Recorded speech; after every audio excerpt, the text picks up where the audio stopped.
नमस्कार, मैं जितेंद्र चतुर्वेदी। जिन 5 राज्यों की धुरी पर विपक्षी एका का ताना बाना बुना जा रहा था और उसके जरिए 2024 में भाजपा को चुनौती देने की कवायद गढ़ी जा रही थी, उसमें से एक महाराष्ट्र विपक्ष के हाथ से निकल चुका है।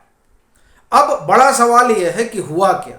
तो एक बार फिर वहां की राजनीति में बड़ा उलटफेर हुआ है और यह उलटफेर उसी तरीके का है जैसा शिवसेना टूटी और एकनाथ शिंदे एक गुट को लेकर अलग हो गए। कुछ उसी तरह का परिदृश्य एनसीपी में भी दिखाई दे रहा है और यह खबर आ रही है कि अजीत पवार कोई 18 से 20 विधायकों के साथ अलग हो गए। अब जो सवाल है वो ये कि अब आगे क्या होगा। असल में अब जो शपथ ग्रहण वगैरह है और जो तमाम चीजें हैं वो तो होंगी, लेकिन ये जो एनसीपी में टूट फूट हुई है उस टूट फूट के बाद महाविकास अघाड़ी 2024 के लोकसभा चुनाव और महाराष्ट्र के विधानसभा चुनाव के लिहाज से अगर देखा जाए तो कहां खड़ी रहेगी, यह सबसे बड़ा सवाल है। और जब इस सवाल पर हम लोग चर्चा करते हैं तो दो चीजें इसमें याद आती हैं। एक तो ये कि सुप्रिया सूले ने अभी कुछ रोज पहले, मुझे लग रहा है कि 1-1.5 महीना हो गया होगा संभवतः, या 2 महीना हो गया होगा, जब उन्होंने एक बयान दिया था कि 15 दिनों में भारत की राजनीति में और महाराष्ट्र की सियासत में बड़ा भूकंप आने वाला है। तब शरद पवार ने इस्तीफा दे दिया था और उसको इस रूप में देखा गया कि वो दरअसल एक लिटमस टेस्ट था इस बात को लेकर कि पवार अभी भी निर्विवाद नेता हैं और दूसरा, अजीत पवार पार्टी तोड़ सकते हैं। अब इस तरह की संभावना भी नहीं बची। उस इस्तीफे के जरिए पवार ने यह सुनिश्चित करने की कोशिश की थी और तब इसी रूप में उसे देखा जा रहा था कि सुप्रिया सूले ने जो भूचाल की बात कही थी वो दरअसल ये है। लेकिन अब जो खबर है वो ये बता रही है कि वो किस भूचाल की बात कर रही थी वह तो सुप्रिया सूले ही जाने। लेकिन अब जो घटनाक्रम बदला है उस घटनाक्रम ने महाराष्ट्र की राजनीति में एक नया अध्याय लिखना शुरू कर दिया है और उस अध्याय में ऐसा लग रहा है कि लोकसभा और विधानसभा चुनाव के लिहाज से यह जो एक बड़ा पिलर बना हुआ था विपक्ष के लिए, क्योंकि उत्तर प्रदेश के बाद सबसे ज्यादा लोकसभा सीटें यहीं से आती हैं, तो यहां पर यह कहा जा रहा था कि बड़ा भारी नुकसान हो सकता है बीजेपी को। और उसके पीछे तर्क यह दिया जा रहा था कि देखिए, भले ही उद्धव ठाकरे कमजोर हुए हैं लेकिन उनके पास सहानुभूति की लहर है।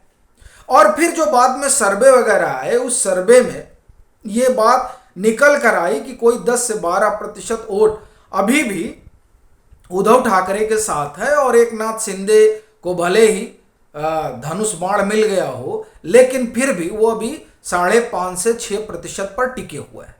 तो अब भाजपा को इस बात की दरकार थी कि वो अपना मत प्रतिशत इतना बढ़ा ले कि जब 2024 का लोकसभा चुनाव हो तो कम से कम वो महाराष्ट्र में 41 से 42 सीटें जो उसने पिछली बार जीती थी उतना बनाए रखे।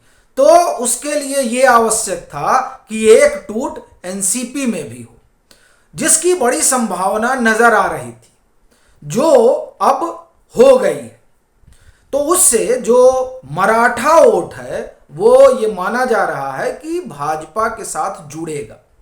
और जब आप थोड़ा खबरों पर गौर करें और पीछे जाएं, जब साल भर हो गया सरकार को तकरीबन आकार में आए, साल भर होने को है, उस समय जो चर्चा थी वो ये थी कि अजीत पवार भी निकलेंगे और कांग्रेस का एक धड़ा भी निकलेगा महाविकास अघाड़ी से और ये सब भाजपा के साथ मिलकर सरकार बनाएंगे। लेकिन उस दरमियान उस तरह का समीकरण बन नहीं पाया और एकनाथ शिंदे अलग होकर उन्होंने भाजपा के साथ मिलकर सरकार बना ली। और यह भी तभी से कहा जा रहा था कि दरअसल ये जो रिसफल और मंत्रिमंडल के गठन, ये सब जो तमाम चीजें हैं, उसमें एक हिस्सा तो सुप्रीम कोर्ट का था ही, क्योंकि ये मामला सुप्रीम कोर्ट चला गया था। तो इस वजह से सुप्रीम कोर्ट से क्या निर्णय आएगा, इसको लेकर भी मंत्रिमंडल रुका था और इस बात को लेकर भी चीजें रुकी हुई थी कि सुप्रीम कोर्ट का निर्णय आने के बाद कुछ बड़ा फैसला होगा एनसीपी में और कांग्रेस के भीतर। और जो एनसीपी का फैसला है उसको इसी रूप में देखा जा रहा था कि वहां से जो है वो अजीत पवार निकल सकते हैं, और इस बात के संकेत लगातार कई महीनों से नजर आ रहे हैं और पिछले कुछ महीनों से तो ये काफी बढ़ गए थे। जिस तरह से मुलाकात शुरू हो गई थी और काफी चर्चा हो रही थी अजीत पवार के भाजपा के नेताओं से मेल मुलाकात की, और फिर इसी दरमियान पूरा एनसीपी में जिस तरीके से उलटफेर होता है और उस उलटफेर में जो महाराष्ट्र का प्रभार है वो सुप्रिया सुले को दिया जाता है। असल में तभी से ये चीज नजर आने लगती है कि अब एनसीपी में अजीत पवार का बने रह पाना बड़ा मुश्किल है, क्योंकि उन्हें लेकर तो ये कहा ही जाता रहा कि वो राष्ट्र की नहीं, वो महाराष्ट्र की राजनीति में ही अपनी रुचि गति दिखाना चाहते हैं। लेकिन जो पवार साहब ने पासा फेंका और उस पासे में वो उसी पास में जाकर फंस गए जिस पास में बाला साहब ठाकरे फंसे कि पार्टी जो है वो परिवार में ही रह गई। और या हम कहें कि परिवार में भी रहे लेकिन ऐसे के पास जो वाकई में राजनीतिक ये कहें कि समझ सूझबूझ वाला हो।